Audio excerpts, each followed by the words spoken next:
இனி summer holidays கண்ணு கால் GT ஹாலிடேஸ்க்கு பண்ணு.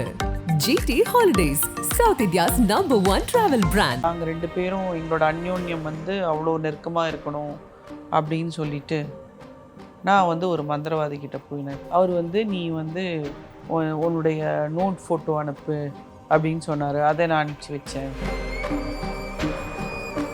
லைவாக அவங்க குளிக்கிறத போட சொன்னாராம். இந்த அம்மா போடும்போது இது இல்லாமல் இன்னொரு குரூப்பில் வேற போயிடுச்சு. இதுக்குன்னு ஒரு குரூப் இருக்குது. அப்போ நான் கேட்டேன், எப்படி உங்களது இது ஒரு குரூப்புக்குள்ளே போகும், எனக்கே தெரியல, அது எப்படி போச்சுன்னு தெரியலன்றாங்க. ஸோ அப்படின்னா என்னென்னா இவங்களுக்கே அதன் மேல் அதிகமான நாட்டம் இருந்திருக்கலாம் அப்படிங்கிறது அவங்களோட. இல்லைன்னா எப்படி ஒரு பொண்ணு இதெல்லாம் செய்ய முடியும்? நான் வரும்போதே ரொம்ப அழகான பொண்ணுங்கிறதையும் நான் சொல்லிட்டேன் உங்களுக்கு. இது ஒரு கேஸு, ஐயோ என்ன இந்த பொண்ணு இப்படி பண்ணிடுச்சுன்னு நினைக்காதீங்க. நான் இந்த மாதிரி சந்திக்கிறேன். நான் இந்த மந்திரம் தந்திரங்கிறதெல்லாம் போய் மந்திரவாதிகிட்ட நம்பி காசை கொண்டு போய் கொடுக்கறத விட்டுட்டு ஒழுங்காக உங்கள் கடமையும் உங்கள் வேலையும் செஞ்சீங்கனாலே நீங்கள் நல்லா இருப்பீங்க.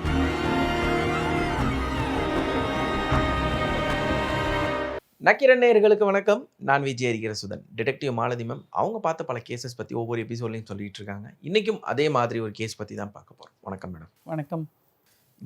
இன்னைக்கு ஒரு அழகிய பெண்மணி எங்ககிட்ட கேஸ் கொடுக்க வந்தாங்க. அதை பற்றி சொல்ல போகிறோம். அழகுனாலே ஆபத்து இருக்கும்ல? கரெக்ட்.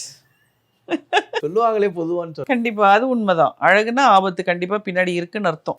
ஸோ அவங்க வராங்க, நம்மகிட்ட உட்கார்றாங்க, ஒரு பதட்டத்தோடயே இருக்காங்க. என்ன பிரச்சனை அப்படின்னு கேட்டேன். இல்லை நான் என்னோட ஃபோட்டோவை ஒருத்தருக்கு அனுப்பிச்சிட்டேன், அப்புறம் வீடியோவை கூட அனுப்பிச்சிட்டேன். எனக்கு அவங்க இப்போ பிளாக்மெயில் பண்ண ஆரம்பிச்சிட்டாங்க அப்படின்னாங்க. என்ன ஃபோட்டோ அனுப்பிச்சேன், என்ன வீடியோ அனுப்பிச்சேன் அப்படின்னு. இந்த மாதிரி எதுக்காக அனுப்பிச்சேன் அப்படின்னு கேட்டேன். இல்லை எனக்கும் எங்கள் ஹஸ்பண்டுக்கும் இடையில் யாருமே வரக்கூடாது, நாங்கள் 2 பேரும் எங்களோட அந்யோன்யம் அவ்வளோ நெருக்கமாக இருக்கணும் அப்படின்னு சொல்லிட்டு நான் ஒரு மந்திரவாதி கிட்ட போய் சொன்னேன். அவர் நீ உன்னுடைய நோட் ஃபோட்டோ அனுப்பு அப்படின்னு சொன்னார். அதை நான் அனுப்பிச்சி வச்சேன். இந்த மாதிரி அவர் நிறைய விஷயங்கள் சொன்னார், அதெல்லாம் நான் செஞ்சேன் அப்படின்னு சொல்லிச்சு. அதுக்கு வீட்டுக்கார்ட்டே போய் சொல்லியிருக்கலாமேம்மா. மந்திரவாதிகிட்ட போனீங்க அப்படின்னு சொல்லி இந்த மந்திர தந்திரத்தெல்லாம் நம்பி ஏமாறத்துக்குன்னு ஒரு குரூப் இருக்குல்ல, சம்பாதிக்கிறதுக்குன்னு ஒரு குரூப் இருக்குது. ஏமாத்துறாங்கன்னு சொல்லக்கூடாது.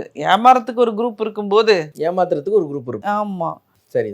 இவங்க பணத்தெல்லாம் கொண்டு போய் கொடுத்து, இவங்க மானத்தையும் கொண்டு போய் கொடுத்து அதை காப்பாற்றுங்கன்னு நம்மக்கிட்ட வந்துட்டாங்க. என்னெல்லாம் பண்ணீங்க, என்ன இப்போ பிரச்சனையாச்சு அப்படின்னு கேட்டால், கடைசியாக ஒரு வீடியோ அனுப்ப சொன்னார். என்ன வீடியோ? லைவாக அவங்க குளிக்கிறத போட சொன்னாராம். இந்த அம்மா போடும்போது இது இல்லாமல் இன்னொரு குரூப்பில் வேற போயிடுச்சு. இதெல்லாம் இப்போ எப்படி எரேஸ் பண்ணுறது அப்படிங்கிறது தான் அந்த அம்மா வந்தாங்க. எங்கள் ஹஸ்பண்டுக்கெலாம் தெரியாதுங்க, அதை அவருக்கு தெரியாமல் இதோட இந்த பிரச்சனையை எனக்கு முடிச்சு கொடுங்க. ஒரு இடத்துலையும் அந்த அம்மா சிந்திக்கவே இல்லையா? மந்திரவாதியெல்லாம் இதெல்லாம் கேட்பாங்களா அப்படிங்கிற ஒரு இடத்துல கூட அவங்க சிந்திக்கலை. அது சிந்திக்கலையா இல்லை எனக்கு அது என்ன சொல்கிறதுன்னு தெரியல. எல்லாம் யூட்டிலைஸ் பண்ணிக்கிறாங்களா, இந்த அம்மாவும் அதுக்கு அதனுடைய விரும்பியானும் தெரியல. இல்லைன்னா ஒரு பொண்ணு இதை பண்ணாது அவ்வளோ சீக்கிரம். பட் ஆனால் நான் ஆஃப் லேட் நிறைய எங்கிட்ட வர்றவங்க, இவங்களுக்கு கொஞ்சம் வயசானவங்க தான். இவங்க வயசுனா ஒரு 40 years இருக்கும்னு வச்சுக்கோங்களேன் இவங்களுக்கு. பட் நான் நிறைய பெண்கள் இந்த மாதிரியான விஷயங்களை, சின்ன பொண்ணுங்களே நான் சொல்கிறேன், ஒரு 17-18 வயசு பொண்ணுங்கள்லேருந்து ஸ்டார்ட் ஆகி 40, 47, 50 வயசு வரைக்கும் இருக்கவங்க கூட இந்த மாதிரி தவறுகளை செய்கிறார்கள். இதை அவங்க ஒரே ஒரு முறை ஒன்று நான் அப்படி பார்க்கணுன்னு கேட்குறதும், இது மாதிரி ஒன்று பண்ணி நீ எனக்கு அனுப்புன்னு கேட்குறதும், அதை இவங்க செய்கிறாங்க. இதுக்குன்னு ஒரு குரூப் இருக்குது. இந்த மாதிரி ஒரு நெட்டில் தெர் இஸ் அ குரூப்புன்னு சொல்கிறாங்க, இருந்து இந்த மாதிரி பண்ணுறாங்கன்ட்டு. ஸோ இதெல்லாம் பண்ணிவிட்டு பிரச்சனைன்னு வரும்போது பிளாக்மெயில் பண்ணுவாங்க இல்லையா, பணம் கேட்டு. இப்போ எதுக்கு வந்தாங்கன்னா மந்திரவாதி பணம் கேட்குறாரு, எக்ஸ்ட்ராவாக கேட்குறாரு. பணம் பேசுனதை விட எக்ஸ்ட்ராவாக கேட்குறாரு. இதை இல்லைனா இன்டர்நெட்டில் நான் லோட் பண்ணிவிடுவேன்னு சொல்கிறாரு.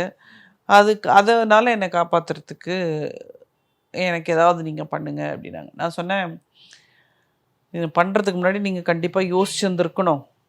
ஒருத்தர் சொல்கிறாங்கிறதுக்காக. அப்போ நான் கேட்டேன், எப்படி உங்களது இது ஒரு குரூப்புக்குள்ளே போகும், எனக்கே தெரியல, அது எப்படி போச்சுன்னு தெரியலன்றாங்க. ஒன்று இந்த மந்திரவாதி அனுப்பிச்சாரா, இல்லை அது இந்த குரூப்புக்குள்ளே போனது இவங்களுக்கு தெரிஞ்சவங்க தான், மந்திரவாதிக்கு தெரிஞ்சவங்க இல்லை. இவனோட அமுக்கும் போது இந்த இந்த குரூப்புக்கும் அந்த வீடியோ போகிற மாதிரி அவங்க போட்டாங்களா அப்படிங்கிறது தான் அது. அப்படி தான் பண்ணியிருப்பாங்க இந்த அம்மா. ஸோ அப்படின்னா என்னென்னா இவங்களுக்கே அதன் மேல் அதிகமான நாட்டம் இருந்திருக்கலாம் அப்படிங்கிறது அவங்களோட.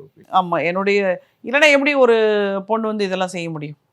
நான் சொல்லிட்டு வரும்போதே சொல்லிட்டு ரொம்ப அழகான பொண்ணுங்கிறதையும் நான் சொல்லிட்டேன் உங்களுக்கு. ஸோ அந்த பொண்ணுக்கிட்ட அப்புறம் உட்காந்து பேசி அந்த மந்திரவாதியோட அட்ரஸ் எல்லாம் வாங்கி எல்லாம் பண்ணிவிட்டு, இது வந்து அவன் கண்டிப்பாக லோட் பண்ண மாட்டான், உங்ககிட்ட பணம் வாங்குறதுக்காக தான் வந்து இதை சொல்லியிருக்கான், நீங்கள் வாங்கணுன்னா இங்கே வர சொல்லுங்கம்மா, நம்ம இடத்துக்கு வந்து வாங்கிக்க சொல்லுங்கள், நம்ம ஆஃபீஸ்க்கே வர சொல்லுங்கள், நம்ம பார்த்துக்கலாம் அப்படின்னு சொன்னேன். அவங்க வந்து ஐயோ எனக்கு பயமாக இருக்குது. ஏமா நான் பயப்படலை, வர சொல்லுங்கிறேன். அவன் வந்தால் இல்லை இதுக்கும் மீறி அவன் பண்ணான்னா நம்ம வந்து நெட்லலாம் லோட் பண்ணாக்க we have cyber crime people இருக்காங்க, அவங்க வந்து ஈஸியாக அதை வந்து நெட்லேருந்து எடுத்துட்டு அதுக்குண்டான சேஃப்டி மெஷர்ஸ் என்ன பண்ணணுமோ எல்லாமே அவங்க பண்ணிடுறாங்க. ஸோ இந்த மாதிரி நீங்கள் தவறு பண்ணிட்டீங்கன்னா, இது எதுக்கு ஒரு அவேர்னஸ் வீடியோ மாதிரி தான் நான் அதை சொல்கிறேன். நான் இந்த மாதிரி தவறுகள் பண்ணிட்டா தயவுசெய்து பயப்பட, அதாவது தப்பு செய்கிறாங்க, அந்த தப்புலேருந்து வெளியே வரணும்னு நினைக்கும் போது அதை ஹெல்ப் பண்ணுறதுக்கு ஆள் இருக்குது, அதுக்கு மேற்கொண்டு திரும்ப தப்பு தான் பண்ணக்கூடாது. அதனால தான் நான் இது ஒரு அவேர்னஸ் வீடியோவாக இருக்கட்டும். ஏன்னா நிறைய பேர் இது ஒரு கேஸு, ஐயோ என்ன இந்த பொண்ணு இப்படி பண்ணிருச்சுன்னு நினைக்காதீங்க. நான் இந்த மாதிரி சந்திக்கிறேன். தயவு செய்து இந்த மாதிரி தவறுகளை செய்யாதீர்கள். அப்படியே செய்துட்டு உங்களுக்கு அதுலேருந்து வெளியே வரணுன்னு இருந்தால் கான்டாக்ட் கரெக்டான ஒரு அப்ரோச், எதர் எங்கிட்ட வாங்க, இல்லை என்ன மாதிரி சர்வீஸ் பண்ணக்கூடிய ஆளுங்கள் நிறைய பேர் இருப்பாங்க, இல்லைன்னா சைபர் கிரைம் ஆஃபீஸுக்கு நேரடியாக போயிட்டு கமிஷனர்கிட்ட ஒரு லெட்டர் கொடுத்துட்டு அதுலேருந்து அதை எடுக்கிறதுக்கான வழிமுறைகளை பண்ணுங்கள். இதுதான் என்னுடைய மெசேஜ் இந்த ஒரு வீடியோவை பொறுத்த வரைக்கும். இப்போ அவர் நேரில் வந்தாரா மேடம்? அது எப்படி வருவாருங்க? டிடெக்டிவ் ஏஜென்சி ஆஃபீஸ் அட்ரஸ் கொடுத்துட்டு வாங்கன்னா வருவார் அவர். அப்புறம் என்ன நடந்துச்சு? அதுக்கப்புறம் அவர் வரவே இல்லை, அந்த வீடியோஸும் அப்லோட் ஆகலை. அந்த குரூப்பில் இருக்கவங்க கிட்ட எல்லாமே நம்ம கூப்பிட்டு நேரடியாக பேசி இந்த மாதிரி யார்கிட்ட இருக்கோ எல்லாமே கொடுங்க, எரேஸ் பண்ணிவிடுங்க, யாரும் அப்லோட் பண்ணாதீங்க, பண்ணிங்கன்னாக்க எப்படியா இருந்தாலும் ஐபிஐடி வச்சு கண்டுபிடிச்சி ட்ரேஸ் பண்ணிடுவாங்க. ஸோ டைரெக்டாக கூப்பிட்டு எல்லாருக்கூடையும் நான் உட்காந்து பேசி இதை பண்ணாதீங்க அப்படின்னு சொல்லிட்டோம். அதுக்கு மேலே அது வந்து நெட்லலாம் இது வரைக்கும் எதுவுமே வந்து வரலை. ஸோ அவங்களும் வந்து என்னுடைய தவறை உணர்ந்துட்டேன் அப்படின்னு சொல்லிட்டு போயிட்டாங்க. நான் ஏன் சொல்ல வரேன்னா, இந்த மந்திரம் தந்திரங்கிறதெல்லாம் பொய். மந்திரவாதிகிட்ட நம்பி காசை கொண்டு போய் கொடுக்கறத விட்டுட்டு ஒழுங்காக உங்கள் கடமையும் உங்கள் வேலையும் செஞ்சீங்கனாலே நீங்கள் நல்லா இருப்பீங்க. கணவர்கிட்ட போய் பேசியிருக்கலாம். ஆமாம், கணவர்கிட்ட போய் பேசுறதை விட்டுட்டு மந்திரவாதிகிட்ட போய் பேசுனா இதுதான் அவர் வந்து பைசா வாங்கிட்டு அவர் ஜாலியாக அவர் எல்லா வேலையும் அவர் செய்கிறாரு. நீங்கள் சொன்ன மாதிரி இது ஒரு அவேர்னஸ் வீடியோவாக இருக்கும்னு நினைக்கிறேன். என்ன விஷயமா இருந்தாலும் ஃபர்ஸ்ட் வீட்டுக்குள்ள முடிச்சுங்க, அதுக்கப்புறம் மந்திரவாதியோ. இப்போ அவங்க வீட்டுக்காரர்கிட்ட கூட சொல்லலை அந்த அம்மா. நான் என்ன சொல்கிறேன், அவங்க பெரியவங்கிட்ட கூட என் கூட அன்பா இருக்க மாட்டேங்கிறாரு, யாராவது ஒரு நடுவில் கண்டிப்பாக ஒரு மத்தியஸ்தம் பண்ணுறதுக்குன்னு ஒரு ஆள் இருப்பாங்க, ஒரு மீடியேட்டர் இருப்பாங்க. அவங்க வீட்டுக்குள்ளேயே இருப்பாங்க. அம்மா, அவங்க அத்தையோ மாமாவோ அம்மாவோ அப்பாவோ யார்கிட்டையாவது சொல்லியிருக்கலாம். இவங்களே நீங்கள் சொன்ன மாதிரி நேரடியாக அந்த சாட்சி காலில் விழுகிறத விட சண்டைக்காரன் காலில் விழுது மேலுங்கிற மாதிரி, நீங்கள் ஏன் என்கிட்ட அந்யோன்யமாக இல்லை, சந்தோஷமாக இல்லை, ஏன் நீங்கள் வேற ஒரு பெண்களை நீங்கள் பார்க்குறீங்க அப்படின்னு இந்த அம்மாவே நேரடியாக பேசியிருந்தா இந்த பிரச்சனை அங்கேயே முடிஞ்சிருக்கும். நம்ம கிட்ட வர்ற அளவுக்கு அவங்களுக்கு இருந்திருக்கு. உங்கள்கிட்ட என்ன ஃபர்ஸ்ட் சாமியார்ட்டே போயிருக்க மாட்டாங்க. சாமியார் தப்பு மந்திரவாதி. மந்திரவாதி. ஓகே, இதே மாதிரி இன்னொரு வழக்கோட சந்திக்கிறேன். நன்றி, வணக்கம். நக்கீரன் டிவிக்கு சப்ஸ்கிரைப் செய்யுங்கள். உங்கள் ஆதரவே எங்கள் பலம். ஆசிரியர்களுக்கு நண்பனாகவும் மாணவர்களுக்கு ஆசானாகவும் திகழும் தேர்வு வழிகாட்டி.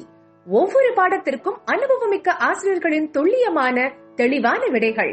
CNC இருக்கு, தேர்வு பயம் எதற்கு? இது தீரன் பப்ளிஷிங் ஹவுஸ் விற்பனை வெளியீடு.